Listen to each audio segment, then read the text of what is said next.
16 to great effect, and Hanwha Life Esports wanting to put it away 2-0 with this victory here. Much better than their victory over KT Rolster, and really affirming them in that top 5 here in the LCK will mean that for match score, we'll have 5 teams at 2-0 and 5 teams at 0-2. However, Afreeca have a chance to bite back, and they've got some big jaws in Dread in the jungle. Urgot and Galio are the most common first picks we're seeing. Will either of them be banned in this particular draft? Relia taken away. Akali is a sometimes champion, not an always champion, but can frequently fill a ban spot as well. Waiting here for Hanwha Life and their decision. Will it be the Aatrox, or will it be something else that's going to be banned? Last for Afreeca Freecs, Camille. Going to be taken away from Dread, like you say. So this is why I like the Camille ban. Yes, Dread is a great Camille, and he'll play it aggressively like we saw Freecs do to great extent, but it's also a blind pick aggressive jungler that kind of always fits into a comp, and Urgot Camille, Galio Camille could be first round on the red side. Instead, now if Dread wants to get a reliable, aggressive jungler, maybe he has to actually occupy the 5th pick on red spot to actually get the sort of matchup he wants. So even interacting with something like that is a nice benefit, and the cost is just a single ban on blue side. Yeah, well, speaking of that blue side, the Aatrox is going to be locked in here for Hanwha Life Esports. This time around, other notable names left available other than those that Afreeca are hovering is the Akali. Still something that they could head towards if anyone would like to. Rakan available as well. Lissandra going to be there, and Dread going to lock that one away alongside, once again, that Victor that they locked in so quickly the last time. The Nocturne is the variable that won't be locked in. It's just a hover in this game. You would never lock in Nocturne first round because Ezreal's open, so you can't even just kill an immobile AD carry guaranteed with that particular champion. So a bit of mind games there from Dread. Or just having a bit of a laugh. Exactly. Based on what Spirit was doing. He might be mind gaming his own team. We don't know. As Hanwha Life, they see Lissandra and they say thank you very much. Tom Kent's going to be a nice quasi answer to this. Is it the time Ezreal to come out? Hanwha Life Esports have loved it so far, but no, they were pretty happy with that lane. First hover will be on the Kai'Sa. Ezreal would be my first expectation, Mine but too. The confidence is there, obviously, on the side of Hanwha Life. They continue the hover. Do they accept the Ezreal? Do they stick with the Kai'Sa? They stick with it. Okay. Respect to Hanwha Life for going with what worked. The Rakan, purely a Rakan, remember, because Xayah can be easily banned, can be put out here, but now you're in that weird spot of Hanwha Life where, on the one hand, do you know the duo lane, or on the other hand, do you just confirm the duo lane by banning the Xayah? Both ways can make you feel a bit sheepish, so there is a bit of a mind game here for Hanwha Life. I'd expect a flex of the Victor out of the bottom lane if the Rakan is there. I don't necessarily feel like that lane will be able to punish the Kai'Sa very well, but it's just me. The Nocturne going to be the answer here, get it away from Dread. Find that to be an interesting ban. No Urgot, Galio, or Sion. This draft could go many different places. It's a new one. In the second round. It's a brand new day. You talked about a beautiful day in game number 1. I'm not willing to call it that just yet, but we'll wait and see if Bono is there. Final ban here for Hanwha Life Esports. Looking for potentially another Dread champion. Again, this guy is a huge invading jungler. They will just ban away the Xayah to try to pigeonhole bot lane as another Kai'Sa farm lane. Like you say, does feel more like a keen top lane on the Victor this time, as will aiming be locking in the Kha'Zix, a perennial favorite of our aggressive junglers, when the Camille is gone.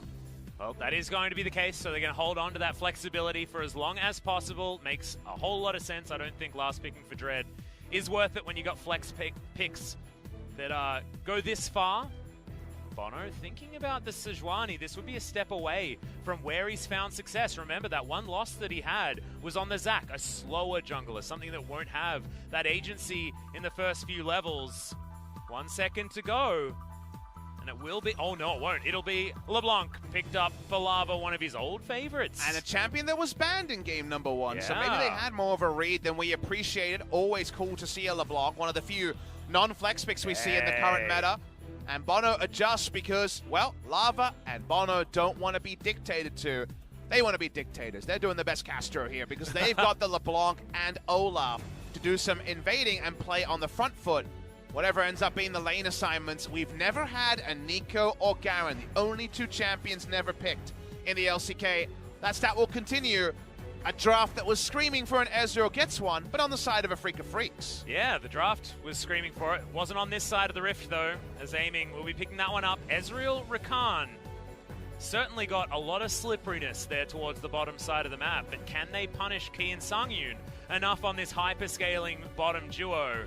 That is the question. A very different draft here from Hanwha Life Esports if you look at the top side of the map. Yes, Olaf is going to be going aggressive, but they don't have the pseudo tanks anymore. Tal is going to be on way more damage here in the Aatrox, as well as the LeBlanc being so different from the utility of the Galio. The only way this draft actually has, to me, kind of trump cards in the early game, really good win conditions to start an eventual win for Afreeca, is if Lissandra and Kha'Zix are on the front foot and finding Olaf and killing him in his jungle. Because otherwise, LeBlanc and Olaf, if they're doing the spotting, can easily take down a target with a lot of stickiness and so much mobility on the duo. However, if you feast on the Olaf and get him behind, it's going to require Lissandra to be rotating. Very, very tricky. I think the execution edge is required by Afreeca because Kai'Sa and Tahm Kench are going to farm freely against Ezreal Rakan in the bot side. Top lane, very difficult to pull off ganks. So mid-jungle versus mid-jungle, I think Afreeca Freecs need to start there if they're going to pick up a game victory, and they don't want to join all those other big orgs, 0-4, at the end of week 1. Absolutely. There are 4 others, and Afreeca are on the precipice of falling down to meet them as well. So very scary stuff if you're an Afreeca Freecs fan. Certainly all of our teams that went over to Worlds have had the worst possible week thus far. KT Rolster, the only team capable of taking even a game. We're not best of 1s here. We're best of 3s, so 1 game is not enough. Will 1 game get Afreeca back on course? This one we'll find out.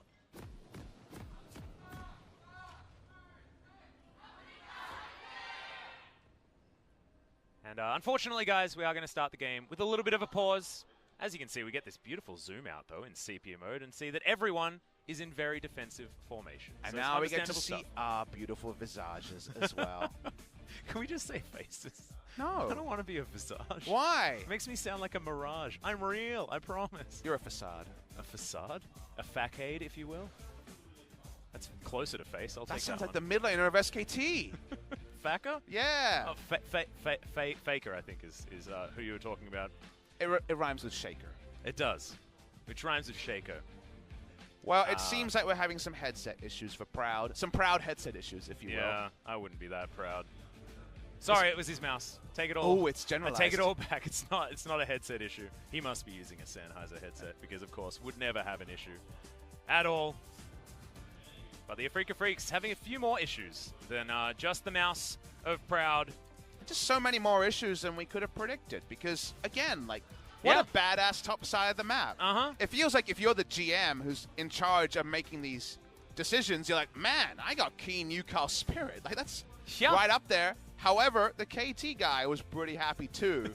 Now, he had more problems because he had no AD carry, and that was obviously a bit of a problem. But yeah, you have aiming, who is, you know, very reliable, and if also not had been take it to the next level just yet. And he'd been playing recently very well outside of competitive play. He was a so 4-5 AD carry, yeah. which at least you've got one of those. KT had literally no AD carry, so that was a bigger problem. Yeah. And yet, the top trios not mattering, which is wasn't what we were expecting moving into this this theoretical meta, as we may have. And your problem is, then you're like, all right, what does the Occam's Razor suggest? Does it suggest that actually it's bot lane carry? Then you're like, wait, Damwon Gaming is winning with Vladimir Laspix is like and maximizing their very mechanical top laners. Nuguri Showmaker, Keen Yukal, it should be a wash, right? This should be just epic excitement on both sides, and whoever's better on the day pops off and wins. And yet, teams haven't been able to minimize their problems and maximize their advantages so far. That's actually been a lot more rickety than we might have predicted. And now we're in a spot where Afreeca could really go 0-4, even if they should feel pretty good about their offseason. And I feel like one of the only teams that actually does sort of prove the first theory of, you know, maybe the bottom lane is just really strong is SKT. Teddy has looked absolutely dominant. Marta as well down there alongside him. That bottom lane has been where they've been more playing around. You know, Khan has been struggling a little bit in certain instances. If the Fiora hadn't worked, I'm right there with you. But the Fiora worked, and that was what I said was so important to me. They won 4-0, that's great. But the fact that they could put Fiora or Jace on Khan and carry that strategy can happen in 2019 means you can't just go, all right, bot lane bans, let's deal with that. There are potential fires that can still be started by Khan, and if Faker has one of his pop-off games, then suddenly everything's coming together because the other members have been very, very good and very, very consistent. So, yeah, it's situational. It does feel like we're getting that real extension of the off-season. You know, now we're in that weird spot where the ranked season hasn't started yet, and it feels like the ranked season hasn't started for Afreeca Freecs, Gen G, KT. It feels like they are still in off-season mode because the results just aren't coming together. Yeah, we just need to finish off our placements here in the LCK. Everyone needs to finish their placements so we understand where they're actually going to stack. Well, the placements right now suggest the climb is going to be real for some of our orgs. Yeah, some of our orgs that may have even made it over to bombed MSI the placements, and Worlds last year, the placements have most certainly been bombed. You're exactly right. Hey, you shouldn't play your placements when you're tilted, when you're not your best self. And I have to say, it doesn't feel like we've seen the best self of Afreeca Freecs, KT, or Gen G. Yep, or Kingzone as well. I mean, we saw them earlier on today. I know you didn't really want to remember, and so we're going to try and forget by watching Hanwha Life Esports in game number 2 against the Afreeca Freecs. See whether they can continue to play aggressively. I love seeing the Olaf out of Bono. He's got a couple of bans so far since his first victory. And now he's got himself a visual bug as well. And a bug in his vision, as Dread was actually spotted, I believe, by Hanwha Life Esports. Sorry, I was distracted by our cool ads at the bottom of the screen. No sellout, really was distracted. And no wires, no limits. You guys were talking about wireless mice and how you get nervous. BDD is making me nervous now that I'm thinking about this again. Have you used that mouse before? No, it's probably great. It's amazing. Yeah, but what if you ran out of battery?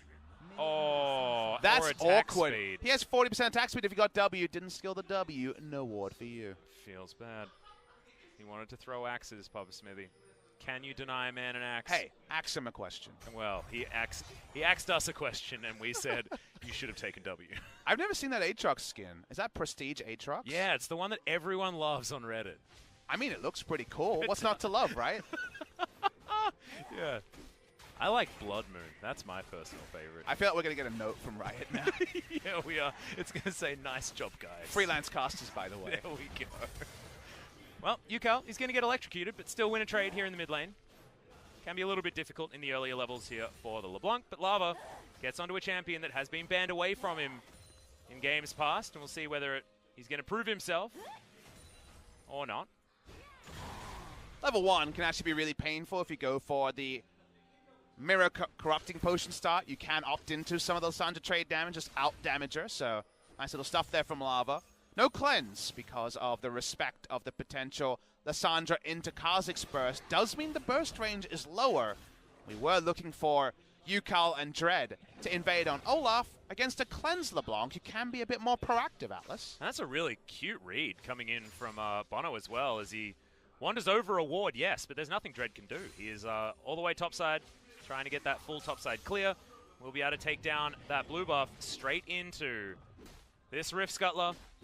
Bono off to a pretty great start. We'll see whether he can get around and actually take down his own blue, or whether Dread is going to get there after having a little bit of a pit stop on the top side.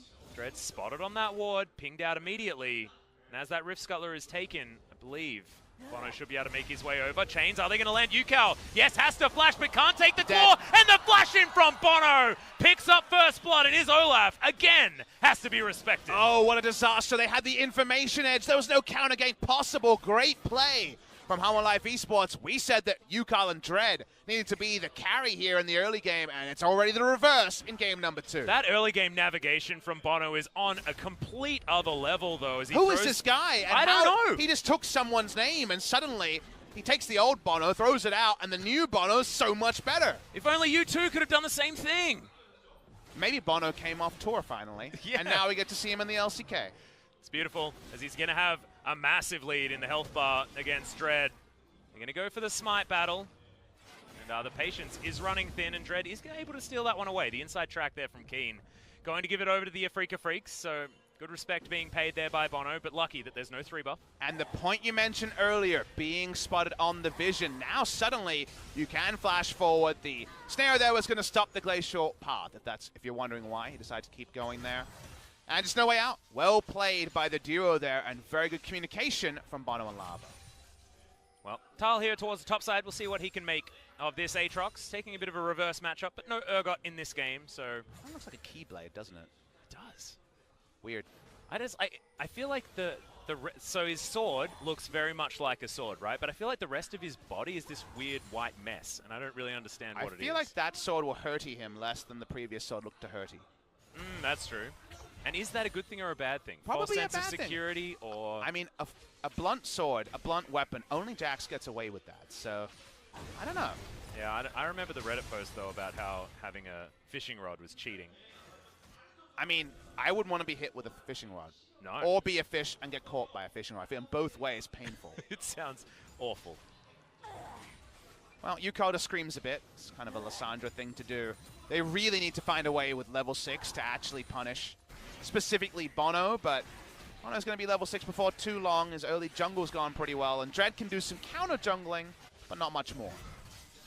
And what has continued in this game is having a lot of vision control, where Hanwha Life wants it around this map. Top side of the map is exactly where Bono wants to have it. And he's got the control ward, a couple of extra wards. We'll now take down this Krug camp. Not going to get pinged, as that's the minion wave getting pinged out, saying just don't move in front of that one because that's where the wave is. He wasn't spotted. Wave going to crash. Tal moves back towards the top side after grabbing the soldier build and a rock. We've never mentioned bot lane ever since it was locked in for this particular reason. It's CS for CS on both sides. And well, you get a Baron buff and you start poking down Kai'Sa, and that's fine for the Ezreal. You don't, and you start teamfighting. That's pretty good for Songyun on the Kai'Sa. So very much a 50-50 on the bot side. The mid lane's been anything but 50-50. Well, Bono's going to Predator forward. Yukao gets hit by the first one as in goes Dread. Lava trying to find more. Bono going to be the first one to go down. Can we get the distortion damage? Dread going to fall. So it is a 1-for-1 in the end, and Yukao going to have control of this lane afterwards. Close to trading up, but probably no trade up because of the first blood earlier. We talked about level 6 from Yukao. They do get a kill from it, but just a trade between Hanwha Life and Afreeca Freecs mid-jungle duos. Wow, Songyun able to sidestep that one. Proud having to make his way all the way out. Rakan very squishy. So Songyun with that full Q smashing into the Rakan is bad news. Not a lot of mana here on the Kai'Sa, who hasn't been back to base just yet. Same thing can be said for aiming. He does have that teleport available, and Key and Songyun both have theirs as well, so they can reset whenever they want. Probably looking to go back with BF Sword money. Continue their push on the bottom side. Let's check out this one again, as Bono does manage to get the kill onto Dread, but I feel like that may have been a little bit of visual bug action, because it looked like they didn't know that Dread was actually in there. I think the most important thing for me is that Yukao chose the aggressive ult rather than the self ult. It's level 5, so obviously the CC effect is going to decrease damage, so I think it was the right call. Bono and Tala now actually the combined invade duo, and Kha'Zix definitely not going to be taking any direct paths to this buff. Yeah. Actually, I take it all back. I think that skin looks kind of cool. It looks a little bit like Xin Zhao, though, which is a little bit scary. Well, we're going to see it up and close very soon because we're looking for a turret dive. Yep, World Ender going to come in. Tal just going to try and tank up this turret for as long as possible, and there it is. WR, and then you're dead. And then the World Ender is going to be procced, so they don't even need to expend anything to get the kill onto Keen. Keen's smooth moves in the quarterfinal were the only good news story for Afreeca Freecs at Worlds 2018. No smooth moves are going to get you through that one. You got the champion who can tank the turret, and you've got plenty of burst from Lava. Goodbye to the victor. No teleport to return to lane, so how about some extra gold to Tal? Yep, no flash there as well, and Tal didn't have to use his, so now going to have a lane advantage on top of everything else. And grabs that first turret plate at the same time, making his way back into this lane, feeling pretty comfortable. There's the QW combo, lands the chain, point blank as well as Bono does get onto him with the undertow, and Dread trying to take down the LeBlanc, but the deceive is going to be good enough to get him out of the way. But you do see what we were alluding to. There is ways with burst, and that is what Kha'Zix and Lissandra provide to get picks on Bono and Lava. This is really the only way I can see Afreeca playing this how they need to. Because of trading up, they can also go contest the red buff, but for now at least, Dread might be overextended. Yep, the lick is not going to land there, and Dread is able to steal that one away. As there's the flash forward from Key. Really wants to get into this fight, as there it is! Killer Instinct comes in! And the Catfish picks up the kill on the bug. They're trying to go in. The Abyssal Voyage now on cooldown, unable to get on top of Yukao. He's slippery with that Claw of Doom and gets himself to safety. And the red buff is passed over awkwardly to the Tom Catch. Not last auto attack from Songyun. Kill credit goes to the side of Hanwha Life. Bit of greed being shown by Afreeca. Yep, another chain going to land here onto Yukao, but Lava takes the wrong end of that trade. It's Tal that's able to offer something in here for the extra damage. An Infernal Drake going down as Dragon number 1 1.2 thousand gold. Going to be the lead here for Hanwha Life Esports. Fantastic news story on early. a day with a lot of peripheral issues, I'd like to see them check the chains that the Lava's been using. Yeah, man, he's threading him. This wasn't a threading. This was just a summoner used by Key. Able to go in there. Dread caught with his hand in the cookie jar, literally. Sadly, for Songyun, doesn't pick up the red buff here to start bossing around the duo lane. And while I like the combat Abyssal Voyage, Glacial Path is up to stop there being a further kill. Leap down, cooldown, Dread. Unable to turn this one around against Tal, most likely. Could have Umbral dashed up that wall, but wants to hold on to the charge. As the Rift Scuttler will at least go over to the Afreeca Freecs. Well, Lava should be able to get this blue buff delivered very easily. Yukao continues pushing forward. He does have about a 20 CS advantage. We knew that this guy, like the young mechanics man, the man with all the confidence moving into LCK for 2019, we knew what he could do, what he was capable of. He was brilliant. He saved KT Rolster. He's the reason why they were our summer champions. But what can he do to help his team now? Has a lot that he can affect with this Lissandra as Keen takes a lot of damage from Tal. Remember, Keen was so good in this matchup at Worlds. So. Yeah.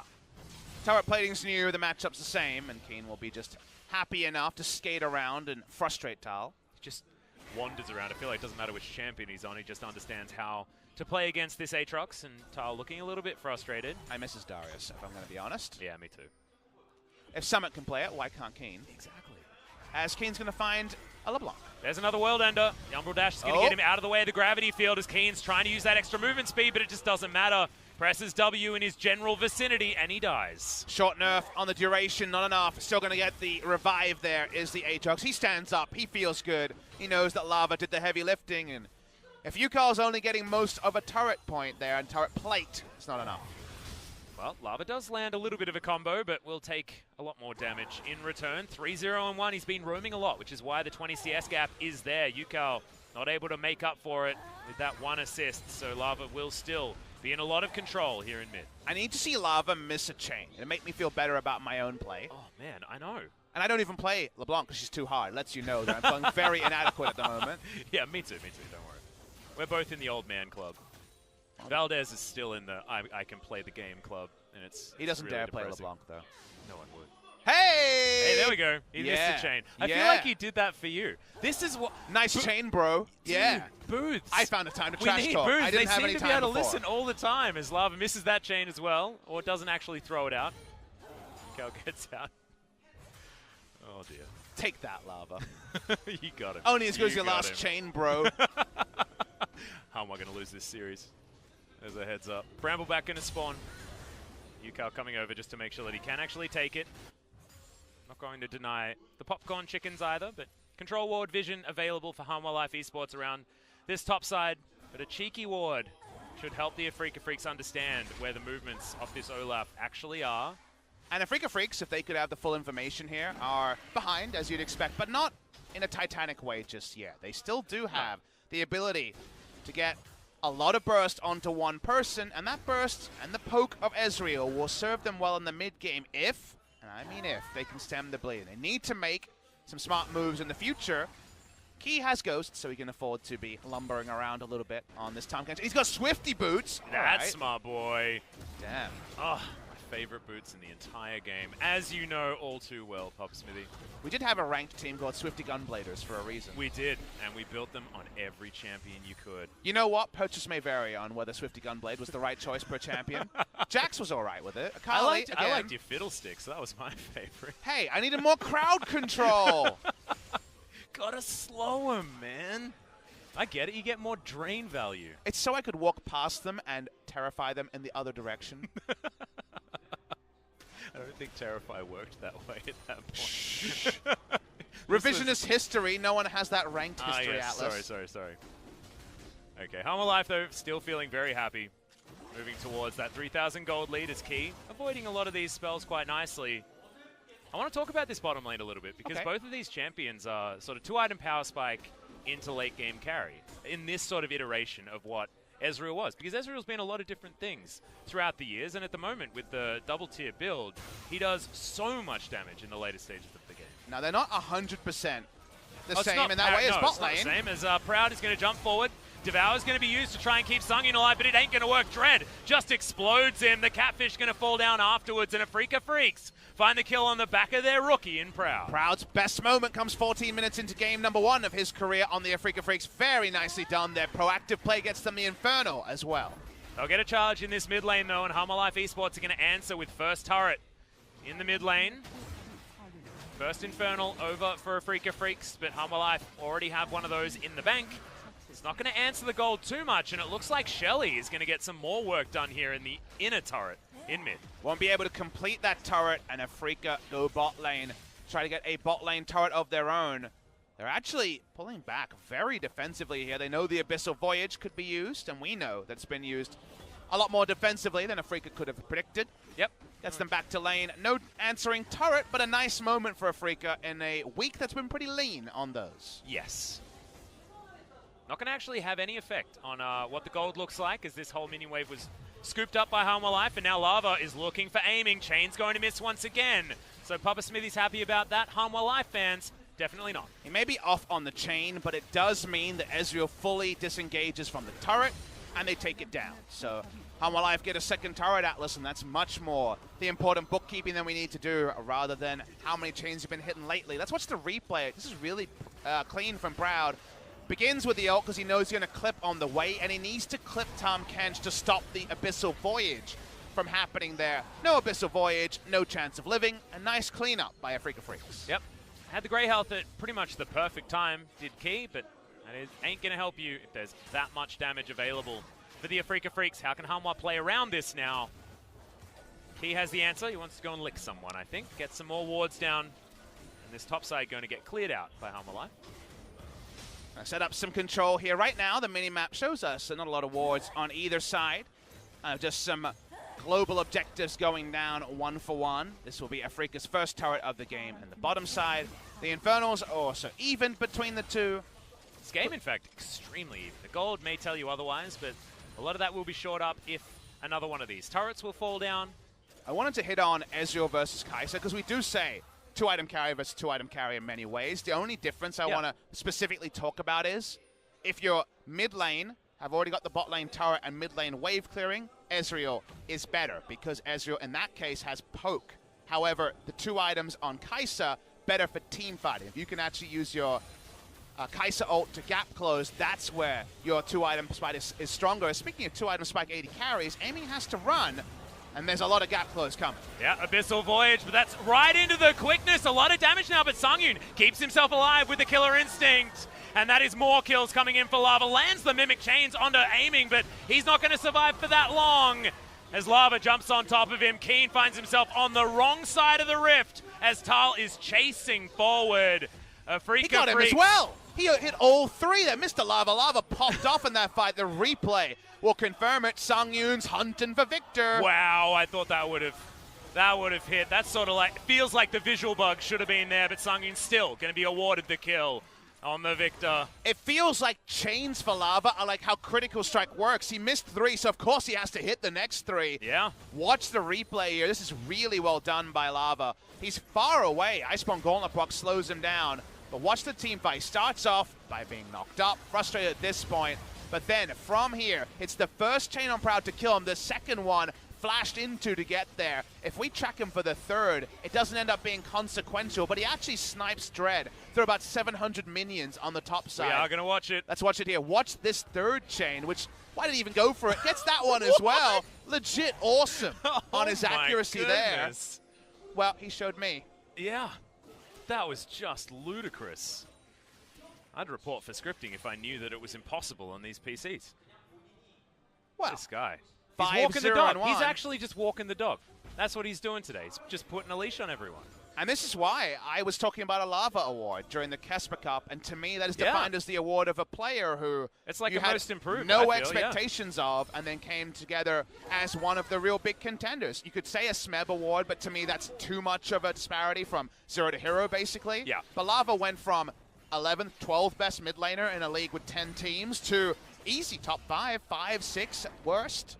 And then now, maybe he's got a teammate who's doing the same because Bono is going way up the tier list as well. I just don't know how we're even talking about these two players as being in this particular position because Lava Honestly, felt like he was standing. I know what you're trying to say, but yeah. Just the starting position for Bono. Yeah, I know. It's out of control. Makes absolutely no sense. Wow. Well, Hanwha this Life is the world we Esports, live in. Yeah, they're pretty damn good. Yeah. Hanwha Life, Sandbox, Jin Air. We were 2 out of 3 wrong on the teams that we thought would not be contenders. Yeah. Whatever happens here for Hanwha Life. And I wanted to talk about this earlier on, but didn't really have an opportunity to, as this Mountain Drake is going to be started up and most likely secured from Hanwha Life, given their vision control advantage. But what I wanted to talk about was the MVP. The MVP points that have gone to Hanwha Life have so far been Lava, Bono, and Tal. And they've still been playing around Sangyun. In their first series, it was Tal and Bono that picked up the MVPs, and it was Sangyun that did 38% of their damage. And it just shows that this team is so good at facilitating what their carry needs to do. This is a different team composition. This is about more damage and more, I guess, insurance on the side of the actual solo laners themselves. But it is really beautiful seeing this roster come together and be able to build themselves into a unit. And you know who's happiest hearing that they've got no MVPs and this team is winning? It's actually Sangyun, because Sangyun finally has all the pieces around him to be what he's been for about 2 years now. Ever since he no longer was with Snowflower and came with Key, he's always been way better than you'd think and very reliable at carrying in the late game. Now he gets to the late game on even gold or better because the rest of his team has leveled up around him, and he's still doing his job, even if the MVP points aren't going to him. Yeah. He's looking great. 1-1-3 this game, has himself a bounty. It's all about Lava, though. This guy's got 2 items, Morellonomicon, Luden's Echo, as well as a cheeky book, and he's maxed out his ring. And they're clearing out vision, looking to push things forward, and you can see it's suffocation vision being put down. This is what we've commended so many teams for in the past. If you're feeling confident, if you're winning, this is how you get picks in the mid-game. What else do you want to do when you've got the Undertow available, when you've got the chains that are magnetic from Lava? And Hanwha Life can do whatever they want, because that's the reason why I was so zoomed in on, all right, you, Cal and Dread, you need to outplay the 2v2 mid-jungle. Hold the point, as Keen's getting collapsed on again. Yeah, he ain't going to be outplaying this one, I don't think. Does have himself the Chaos Storm, but that is not enough Chaos, and even the buffed-up True Shot Barrage will not deter them from taking down this turret. Again, the reason why I needed Freecs to get a meaningful lead early to mid is how do they do things right now as Rakan will slowly more chains do come in. He does have to use the quickness to try and stop Lava from killing him. Dread's down, lots of burst, but the Ignite not going to be enough. What you're seeing right now is that Afreeca can't do much. The Lissandra isn't going to be going for any flanks. The Aatrox is just getting so much help to shut down Keen. On the side lane, they don't have initiation outside of Rakan, but they have nothing to follow up on with that. Victor and Rakan couldn't be more different champions. Rakan's going way in. Victor's like, I need to catch up. I got the slow bus over here. That's the problem, is that Hanwha Life, on balance, can do lots of different things, and even the Abyssal Voyage to cheat and skip over some steps when it comes to vision. And Afreeca just kind of have to grin and bear it and hope for a mistake. Yeah, and a lot of our Victors have been feeling like this as well. It feels like you play Victor in the, not necessarily on the bottom side of the map, but our top lane Victors have been suffering. 0-4-0 for Keen. Man who's been so good. Bono might be caught out here. Ragnarok pop, flash pop, everything on cooldown, but he does get himself away from the death chamber. That's a little bit of an overextension. You can't make every correct play if you're Bono. On balance, having a fantastic week 1 of the LCK. That does mean the enemy smite is vacant for now. Yep. So at minimum, some control around this Scuttle Crab should be picked up. This ward will be cleared by Lava. Last tick of his sweeper. And control wards now should be taken away by the Afreeca Freecs. There was a lot of control vision on the top side of the map for Hanwha Life, as our visual bug there means that Keen wasn't actually going over to give Hanwha Life Esports a hug. Death Ray does come in, bit of damage. I don't think Hanwha Life need the hugs just yet. No, but Keen, he might, because he is almost dead. Sangyun, if he didn't want to take down that turret, could have potentially tried to hit a W and just finished him off after the ultimate, but doesn't actually get there. You know, I can see the LeBlanc ban that Lava did in game number 1. Lava received like in game number 1. I can't remember the bans in the first series as well, but I think maybe there was a LeBlanc coming in there. If you're asking where the LeBlanc ban comes from, it's that Lava, when he was role swapping from support, as he was the support training next to aiming, his actual enemy in this particular game, the enemy AD carry. Taehoon was his name as SK Telecom T1 trainee alongside aiming. his big champion when role swapping was Talia and LeBlanc. LeBlanc was his first love, so he's played a lot of LeBlanc. He's played it a bit in solo queue recently, and I guess the scrims also have been pretty kind to his LeBlanc because he's popping off in this game. And he was playing support LeBlanc as well, which has a lot more focus on landing those chains. Otherwise, you just don't have any ability to do anything in the lane or affect it because you just don't have the damage. Well, Afreeca are in formation, and we know that Ezreal's sieging is much stronger after the change to W. Hanwha can't actually engage just yet as the Aatrox still trying to move forward. Yukal takes so many shots from that Q from Sangyun. Lava walks up with Sweeper. There's no wards down here from Afreeca Freecs, and Lava's just being a jerk because it's Kha'Zix, and any damage is going to be relevant burst. He's just popping around this map. Mountain Drake just spawned. Speaking of popping, he's got a pretty sweet book. He does. He built the book. I like it. He hasn't finished reading it yet, but, you know? He was Lord of the Rings, and then he built the full novel. What book did he buy? Well, that was the confusing part, because he had the ring, and now he's got the book. I don't know. I feel like that's going backwards. So I confused myself. I'm not going to lie. Maybe it's turning the Hobbit into Lord of the Rings. Could be. Yeah. That would complete your analogy pretty well. Yeah, I like it. I was going to say that, even though, as you know, I'm not a buff of the J.R.R. Tolkien. No, you're not much of a Lord of the Rings fan. I'm all about League of Legends, baby. Yep. Papa has one fandom that he follows. Hey, I live sort of a full life. Sort of a full life. The viewers know I can't lie to them. That's true. And look, we love you for being the League of Legends guy. You don't need to be into other stuff. Wants to confirm his prestige. Prestiging in League of Legends is different to Call of Duty. Wait, I thought you were franchise man. Wait. What's Call of Duty, Papa Smithy? It's not a Riot game?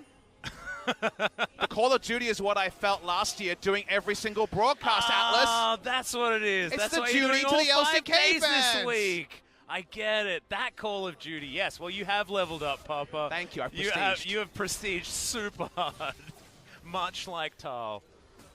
Oh, speaking of Tal. Yep, he's going to dive into the backline, wants to use that World Ender for the speed, and does so. Aiming has to flash to get the hell out of there, but Lava says that you're dead, and he is! The kill's going to go over to Tal's, prestiging once again as Sangyun dives into the backline. Yukal wonders what the hell went wrong, and I'll give you the list, mate, because it is getting to be very long. Hanwha Life Esports now looking for even more as they ping the Baron. The even more represents the Baron. Tal found backline access as a Aatrox, who spent the entire game whacking away on turrets and getting ganks for him.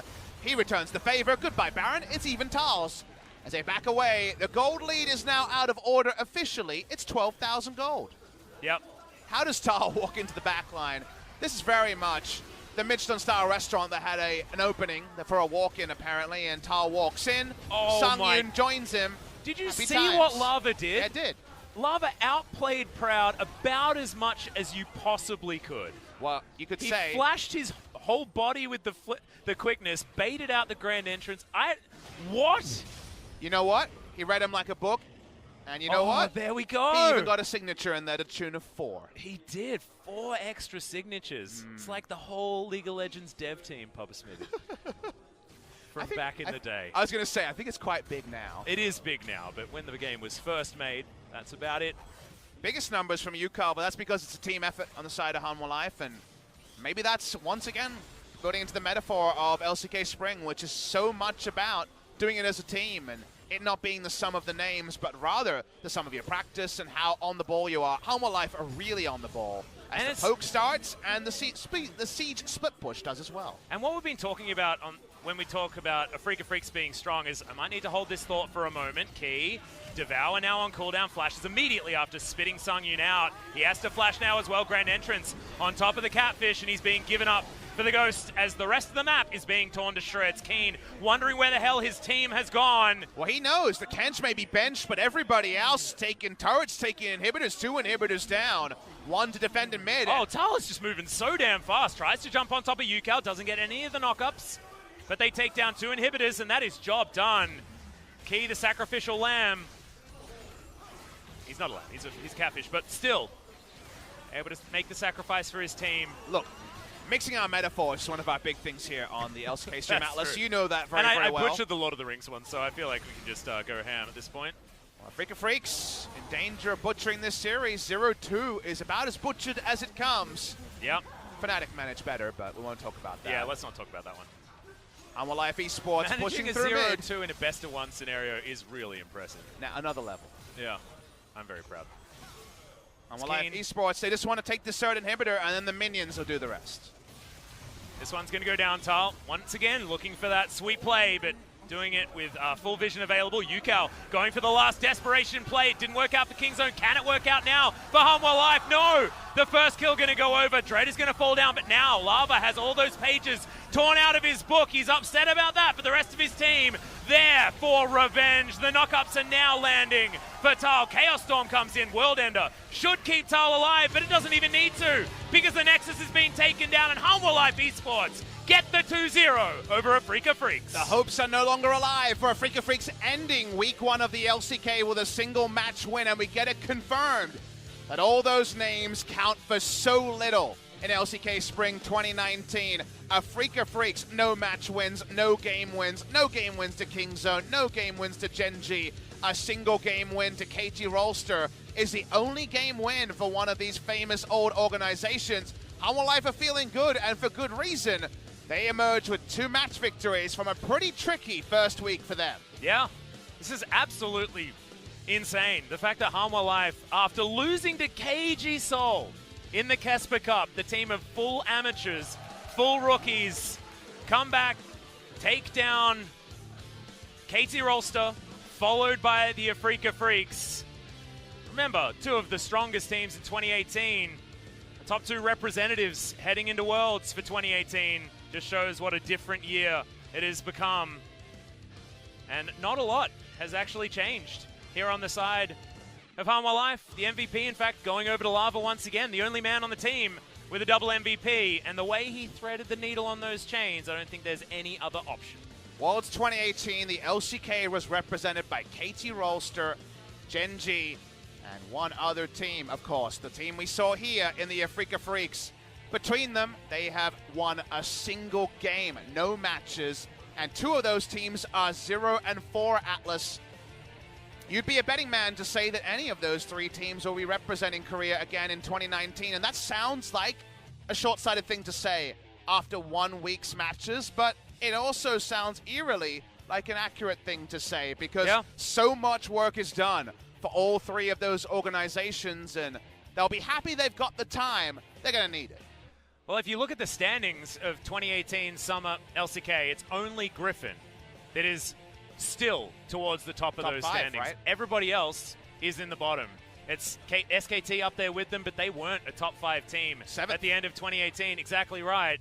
It's all topsy-turvy. It's all switched around. It's out with the old and in with the new. I'm personally really excited about it. But what Hanwha have done tonight is showed us that it's not about being old or new. It's about being able to adapt, being able to change your play style, and be able to play together as a unit and not necessarily have the big names on your squad. You can't look over this week and say the results have been a fluke, because they haven't. No. They've been reliable. We have no team 1-1. We have 2 0s and 0 2s, and not much in the middle. 1 3-game series. It's just opponents have been there, and they've been largely decimated by their opposition. And it's so weird. And this series told us that that wasn't a fluke from Hanwha as well. We saw KT destroy them. Game number 1, we thought, okay, this is the normalcy that we're expecting. LCK champions coming back, and we'll just have their way with the team that really floundered in Kesper Cup, and that made sense. Game 2 came around, and we were like, all right, I'll stand back and let Hanwha Life Esports prove to us that they are deserving of the top 5, and they came in today and did that. Old adage is always, off-season tournaments mean so little. And yet, SK Telecom fans might agree with that. Griffin fans would disagree. Damwon fans would also. It's so interesting how every team, the read is different. It feels like the established orgs outside of SKT. I mean, Gen.G were finalists, right? They were. And yet, they've come in and just been off the page, even though their early synergy was better than expected. It's funny how the weather reports, the preseason tournaments, the showcases, the on-paper names, it's all situational for each of these squads. There's no one barometer on what's working and what's not, apart from the fact that largely, if you've got young mechanical talents, you're winning. And also, if you've got talents that have been together for quite some time and built up synergy, you're winning. Griffin are showing us that they are far and away the better team. The only, I guess, example that isn't like that is SKT.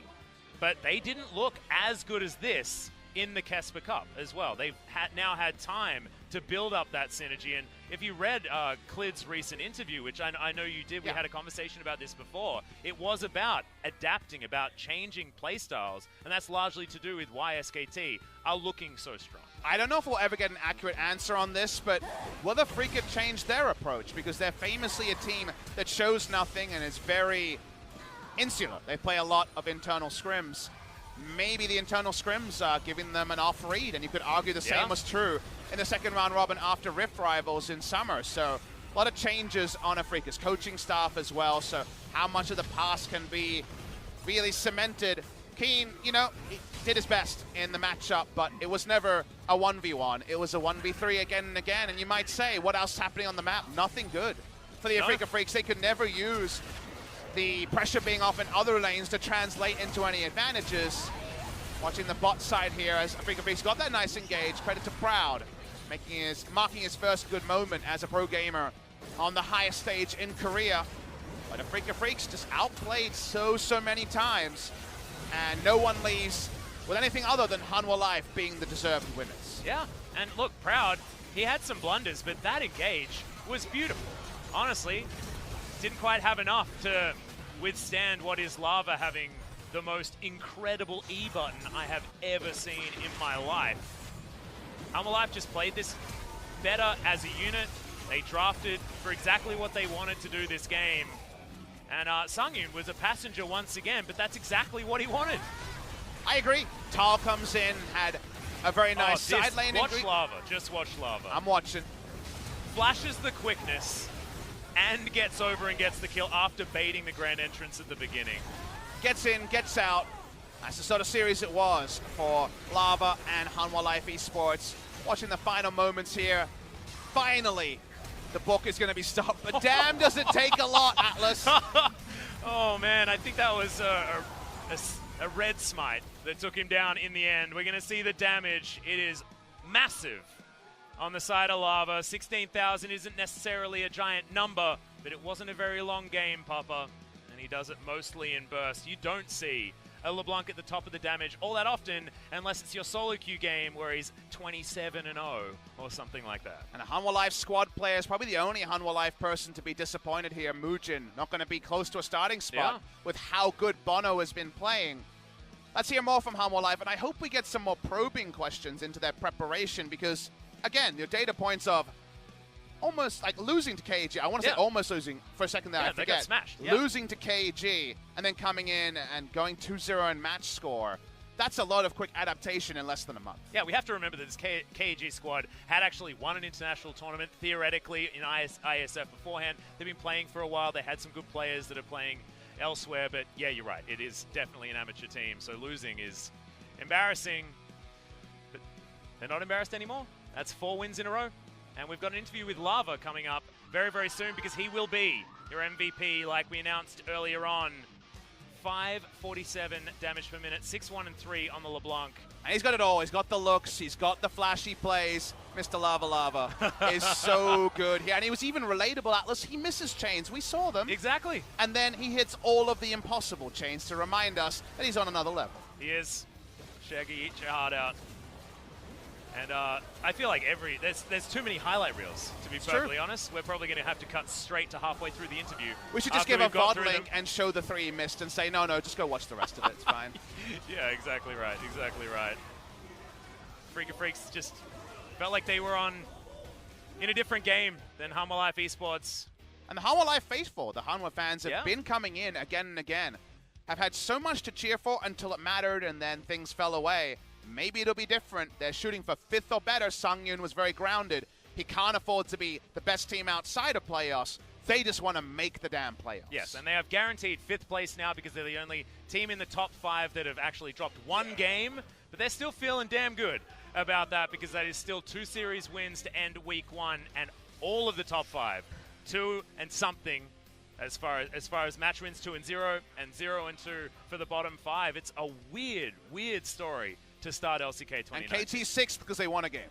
Yeah, Yeah, there you go. There you go. That's so weird. These teams basically even. So weird. Yeah, but this isn't. This is Lava, back-to-back MVP, so we'll have an interview with just him. So let's throw it over to Jigsaw. Thank you very much, guys. This is Jason with today's last interview of the game, and Lava is going to have a solo interview, picking up 2-2 victory from Hanwha Live Esports. It's a good day for you, Lava. How do you feel right now? 일단 되게 오랜만에 대회하면서 MVP 받아서 너무 기쁘고요. It has been a while for me to pick up an MVP point, but 2-game winning streak is what makes me really happy. Hanwha looks so strong as a team. 약간 감독님의 비밀 훈련 같은 거? 약간 Well, 알려주긴 좀 our 그렇고. head coach have this special secret training for our teamwork. It's a secret anyway. 언젠가는 저희가 꼭 들어볼 수 있는 날이 We can find it out somehow in the later future. 라바 선수 첫 번째 경기에서 갈리오로 Talking about game 1, 이니시를 제대로 거셨어요. you engaged a lot with your ultimate, Hero's Entrance. Who's called what's that? 저희 조합이 저랑 약간 같이 들어갈 Our 만한 whole 경기가 team 없는 것 composition 같아서 제가 먼저 한타 걸어야 된다 had high reliability on my engagement, so I tried to open team fight as much as possible. 상윤이 형이 있잖아요. 카이사를 선택을 해서 상윤 locked in Kaisa, 한타 때 좀 but 직전에 he 죽었어요. kind of died too early in the last team fight. 어떠셨나요? What was going over there? Did he say anything special? Sangyun really hates dying, so he said, "Oh, I made one death over there." So he sounded a little bit sad. But we weren't really concerned. He was, yeah, it was just Sangyun being sad. We were okay. 네, 그런 상황이었습니다.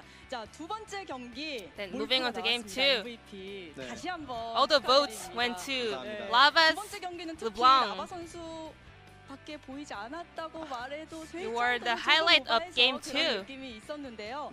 르블랑을 솔랭에서도 많이 하시더라고요. You play LeBlanc a lot at solo queue games as well. And they kind of target banned LeBlanc out of you. 일단 솔랭에서도 승률 좋고 스크림에서도 꽤 승률 좋게 나와서 I think I have really high win rates both in solo queue and also scrims. When they banned it out, I was a little bit worried, but it was really happy to play her in game 2. 상대팀이 조금 마음이 쓰릴 것 같다는 생각이 듭니다. 자, 메자이를 올리셨어요. You bought Mejai in game 2. Were you confident that you were not gonna die? 약간 메자이를 제가 좀 잘 줬거든요, 은근히. I actually die a lot, but if I buy Mejai, maybe I can play a little bit more defensively. And also I got full stack for my Dark Seal, so... And it has really good effects with movement speed, so I think Mejai is a really good item also. 네, 효율도 좋은. 네, 알겠습니다. 메자이를 꼭 활용해봤으면 좋겠다는 생각이 So I guess Mejai is a really good item for LeBlanc players.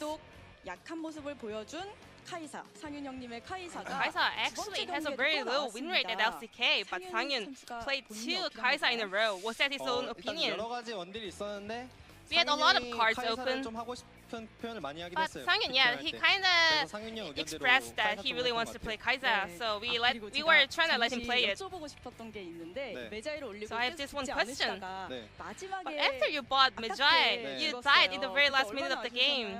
Weren't you really sad? 죽어도 게임 끝나니까. Well, the game was over anyway, so I wasn't really sad. If the game did not end, I might have been quite sad, but it was okay. We closed out the game. 아쉬움이 조금 덜 했던 것 같습니다. 자, 상대 레드 쪽 한타에서 빼는 And the 판단을 team fight 하셔서 한타도 near the 이기고 opponent's 팀 red jungle. 전원을 하는 상황이 있었어요. All the Hanwha Life players were able to escape out of the team fight without dying. 상대팀 리산드라가 탑에 텔 타고 제가 라인 So Yuka using his TP on the top lane. 보여서 이거 쪼이면서 싸우자고 팀원 콜도 나오고 저만 내려간다니까. All the teammates 싸움 보자 해서 said, 그냥 다 let's 같이 봤던 open 것 team 같아요. fight over here. So we were just trying to play as a whole team to open team fights and win the game. 라바 선수 얘기 잘 들어봤고요. 다음 상대가 Your next 그리핀이에요. opponent will be 만만치 않은 Griffin. 상대인데 It's not an easy opponent. Are you ready for that? 힘든 상대지만 It 이렇게 can be 저희 a 할 challenge 거하고 for us, 노력하면 but 충분히 이길 if 수 we 있다 생각하고 if we just trying to do our best doing our role, 보답하겠습니다. I think we might be the one picking up the victory. We're going to do our best. The very final question. Today is the 12th 1 year anniversary of his LCK debut. Did you know that? Yes, I did. And is there any message for him? 일단 First of all, 1주년 축하드리고요. congratulations on your 1 year 기타를 가탈하면서 anniversary, and I hope you keep carrying the game. Thank you. I love you. I love all my teammates. 사랑한다고까지 전해주셨습니다. 오늘 라바 선수와 함께한 행복한 인터뷰였고요. This is her happy interview with Lava from Hanwha Life Esports, and I'm going to pass it back to our casters. Thank you. Thank you very much, Ji-sun. And very wholesome hearing from Lava, and hearing from Hanwha players just in general. I feel like this is a team that is going to pick up a lot of fans this year if they can keep especially winning like they are, but also winning in the way that they win as well. And up against Griffin, that's going to be a really tall order. Still predicting a 2-0 for Griffin on that one, but I think they'll be sneaking victories from a lot of the other teams throughout this whole season. Again, it's so early, so we can't know if they will contend further than they did in the past, but they've always run it so close. As we see, they are the only 5th place team. We have 4 teams who cannot be separated. Amazingly, Sandbox among them, as Sandbox, Griffin, W1D5 Gaming, and SKT are all equal first. When it comes to 6th, KT is better purely because they won a single game. And apparently, Afreeca, Kingzone, Jinna, Green Wings, and Gen G are all equally left with nothing at the bottom of the table. You have to imagine these standings will change. But by how much, Atlas, when it comes to the end of the season? There'll be 18 matches played. But we get to look forward to next week, and isn't it amazing that we opened the week with one of our best possible fixtures for a couple of years, and now it looks like relegation fodder? Well, actually, you're wondering who's actually better out of these 2 squads as well, and that answer could actually be quite up in the air. At the moment, it feels like KT might have a slight edge because they won 1 game, at least, but Hanwha Life Esports versus Griffin, both teams that are 2-0 in match score, and I don't know what that game is going to bring. It will be exciting to see what Tarzan can make of Bono's improvement. My games of the week, W1D Gaming versus Griffin on Friday, SKT versus W1D Gaming on Sunday. W1 look better than they did at Casper Cup, that part's for sure. They took down SKT in Casper Cup, so there is a retribution match there. What if they end next week with 2 match wins? Wouldn't that be amazing? That would be absolutely ridiculous. And then we've got week following where Griffin will fight against SKT. 31st of January will be that one, but next week, W1 get to prove themselves, see what getting a world champion coach has done for the squad, and so far, that's a 2-0 squad. But guys, that is it for week 1. We'll see you back here on Wednesday for week 2.